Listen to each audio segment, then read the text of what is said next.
राजन एक फोटोग्राफर था जिसे पुरानी जगहों और अनजानी वस्तुओं की तस्वीरें खींचने में विशेष रुचि थी। एक रविवार उसने शहर के बाहर एक छोटे से वीरान जंगल में जाने का निश्चय किया। उस जंगल के बारे में उसने कई रहस्यमयी कहानियां सुनी थीं। कभी लोगों के अचानक गायब हो जाने की कहानियां, तो कभी अदृश्य ताकतों के किस्से। उस जगह का इतिहास उथल पुथल भरा था, लेकिन अब शहर में किसी को उसकी परवाह नहीं थी। राजन ने शाम ढलने से पहले ही जंगल में कदम रखा, अपने जीवन की सबसे रोमांचक तस्वीरें खींचने के सपने के साथ। जैसे ही उसने जंगल में प्रवेश किया, उसे एक अजीब सी ठंडक महसूस हुई। हवा में घुटन का एहसास था और हर ओर एक भयानक सन्नाटा पसरा हुआ था। पेड़ों के बीच से झांकती कम होती रोशनी ने पूरे जंगल को और भी भयावह बना दिया था। उसे बार बार ऐसा महसूस हो रहा था कि कोई उसे देख रहा है, लेकिन जब वो पीछे मुड़ता तो वहां कोई नहीं होता। उसने जंगल के अलग अलग हिस्सों की तस्वीरें खींचनी शुरू की। सूखे हुए पुराने पेड़ जिनकी टहनियां किसी जादुई हाथ की तरह हवा में लहरा रही थीं, जमीन पर बिछी सूखी पत्तियां जो उसके हर कदम पर चरमराहट की आवाज करती थीं। अचानक उसे कहीं से किसी के बुदबुदाने की आवाज सुनाई दी। उसने कैमरा उस दिशा में घुमाया, लेकिन वहां कोई नहीं था। उसकी धड़कन तेज हो गई, पर उसने डर को काबू में रखते हुए तस्वीरें लेना जारी रखा। एक पेड़ के नीचे उसे कुछ पुरानी वस्तुएं दिखाई दीं, जैसे किसी का छोड़ा हुआ सामान। उसकी नज़र उन्हीं चीज़ों पर अटकी हुई थी कि अचानक कैमरे में किसी का चेहरा नजर आया। उसने जल्दी से कैमरा उठाया और क्लिक किया। अब अंधेरा गहराने लगा था और वो लौटने की तैयारी करने लगा। तभी एक तेज हवा का झोंका आया और उसके चारों तरफ एक सिहरन फैल गई। उसे अपने आसपास किसी के भारी कदमों की आहट सुनाई देने लगी। हर एक कदम के साथ उसे महसूस हुआ कि कोई उसका पीछा कर रहा है। वो जल्दबाजी में वहां से निकल गया।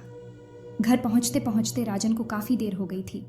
हालांकि उसने कई बार पूरी रात काम किया था, लेकिन आज वो बहुत थका हुआ महसूस कर रहा था। उसका शरीर दर्द कर रहा था, इसलिए उसने कैमरा साइड टेबल पर रखा और सो गया। उस रात उसे अजीब से सपने आने लगे। वो बार बार जंगल की यादों में लौटता और हर बार उसका डर बढ़ता जाता।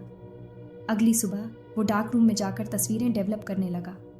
एक एक करके वो तस्वीरें डेवलप करता गया। तस्वीरें जैसे जैसे सामने आईं, जंगल का रहस्य उसके सामने खुलने लगा। पहली कुछ तस्वीरों में धुंधली सी परछाई दिख रही थी। एक तस्वीर में एक युवक पेड़ के पास गिरा हुआ था, उसका मुंह दूसरी ओर था।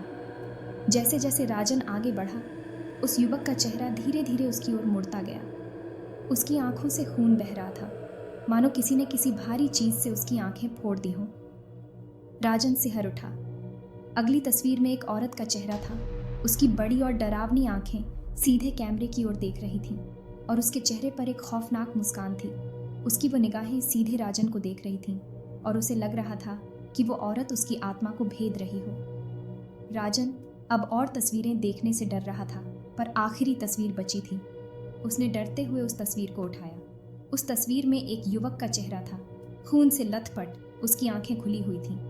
राजन ने ध्यान से देखा तो पाया कि तस्वीर के बगल में एक टूटा हुआ कैमरा था, जो उसके अपने कैमरे जैसा लग रहा था। पीछे का बैकग्राउंड भी उसके डार्क रूम का था, मानो किसी ने भविष्य में उसकी मौत को कैद किया हो। तभी तस्वीर उसके हाथ से गिर गई। उसके पीछे से एक और तस्वीर सरक कर गिर पड़ी, जो उसने खींची नहीं थी। उस तस्वीर में वो अपने बेड पर सोया हुआ दिखाई दे रहा था और उसकी छाती पर एक काला साया बैठा था। उसे लगा कि यही कारण था कि उसे रात को भारीपन महसूस हो रहा था। अचानक उसके पीछे सरसराहट हुई। उसने मुड़कर देखा तो अंधेरे में एक काली परछाई खड़ी थी। राजन की चीख पूरे घर में गूंज उठी और वो आखिरी बार अपने ही डार्क रूम में देखा गया। कहते हैं आज भी उसका वो टूटा हुआ कैमरा और वो आखिरी तस्वीर उसी डार्क रूम में पड़ी है।